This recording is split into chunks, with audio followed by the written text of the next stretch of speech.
السلام عليكم، عاملين ايه؟ واخبار يومكم؟ يا رب يكون يومكم بخير علينا جميعا يا رب. ربنا يجعله بالخير علينا وعليكم جميعا يا رب. النهارده ان شاء الله هننزل غدانا غدا بسيط، يعني من البيت، كله من البيت. فول اخضر الجميل اللي احنا خزناه معاكم. وكان عندنا بطايه صغيره كده، صغيره خالص. ايه قلنا ما نعملها. وكان عندي بط برضو، كنت طابخه مره قبل كده بط بس ما كنتش صورته.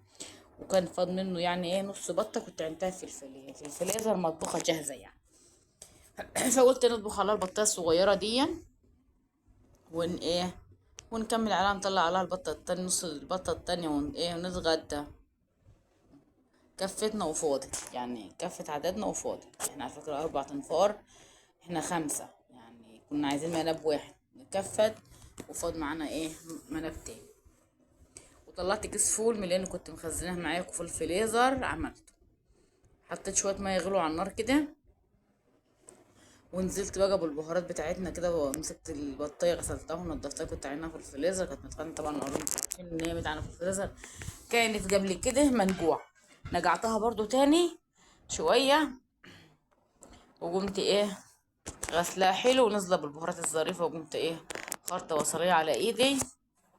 مهم. شويه زيت. وعملت عصير طماطم.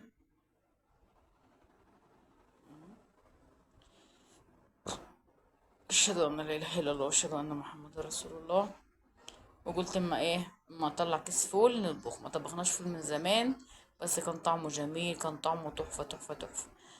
يعني ريحته حلوة وطعمه حلو. الفول الاخضر ده احنا على فكرة احنا بنحبه. الطماطم دي انا فكرة كنت معيناها في الفريزر. كنت عيناها حبة كده وطلعتها فكتها على البوتاجاز. بس كانت واحدة من البنات ولعت عليها، ما يعني ما كنتش ما كانش في دماغي ان انا هصور يعني. وضربتها في الشفشة. وقلت لها يا بنت ما بريتهاش، طلعتهاش على الكاميرا ليه؟ جايه أنا والله ما اعرفش. طبعا الطماطم اللي في الفريزر اللي انت بتعينها في الفريزر، سواء صلصه سواء طماطم سواء اي حاجه من الحاجات دي، بتحس ان الطماطم بتصفر معاك، لازم تحط عليها ريحه طماطم بسيطه. يعني حطيت عليها نص معلقه صلصه كده، طرف المعلقه تدي لها لون. عشان ما تبقاش شكلها اصفر كده، شكلها مش حلو. الفول اهون كنت مخزناه معاكم. انا اول ما كنت اشتغلت في القناه كنت مخزنه معاكم الفول ده على الكاميرا.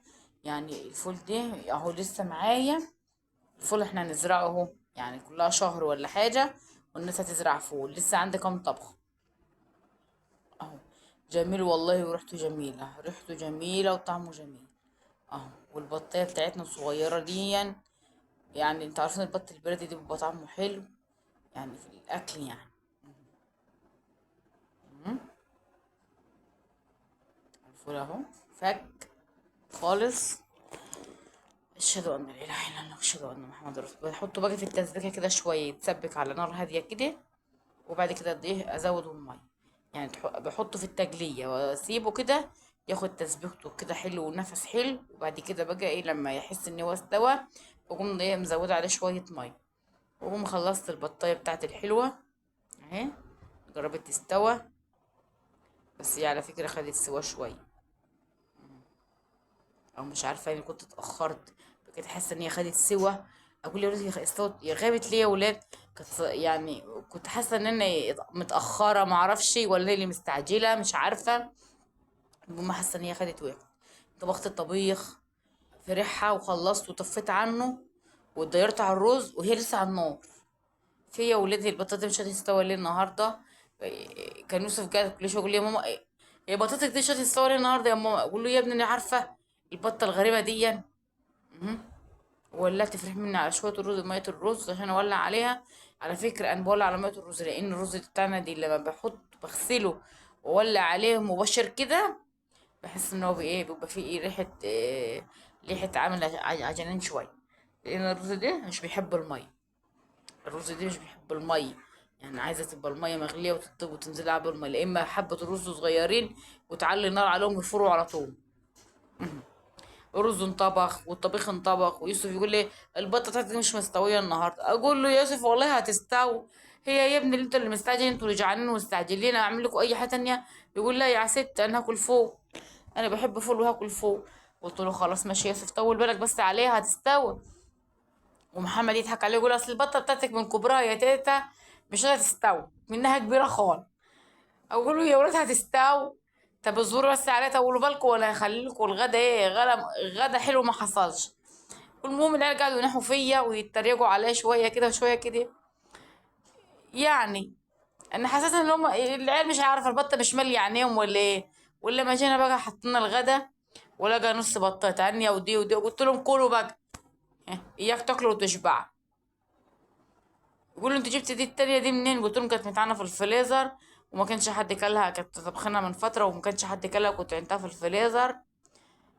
وايه وسبتها. وانتوا اساسا من عادتكم انتوا مش بتحبوا لا بتحبوا، لا بيحبوا اللحمة، لا بيحبوا الفراي. مش بيرشحوا البط، يعني مش بيرتاحوا في جو. حتى انا ما يعني البط دي كنت منضفاه بقالي فترة وعيناه في الفريزر. يوم عايزين فراخ اديلهم فراخ، اديلهم ايه اللهم صل على النبي، لحمة حطها في شوية طبيخ، شوية فاصوليا، شوية لوبيا. ودي كنت مطلعاها الفريزر، حطيتها في شوية مية، في شوية شوربة، خدت شوية شوربة من حلة تانية وحطيتها على النار كده، وسبتها بقى تغلي مع نفسها كده عشان تفك كده وتبقى ايه زي المستوي. وادي المنظر النهائي بتاعنا. متنسوناش كده باللايكات والاشتراكات عشان القناة تكبر وننزلكوا كل جديد. وبتمنى ان القناة تكبر، يعني انا نفسي الشرط التاني دي يتحقق عشان القناة تكبر. عشان انزل لكم اي حاجة واي جديد عندنا ننزله لكم. يعني وما تنسوناش كده، والسلام عليكم.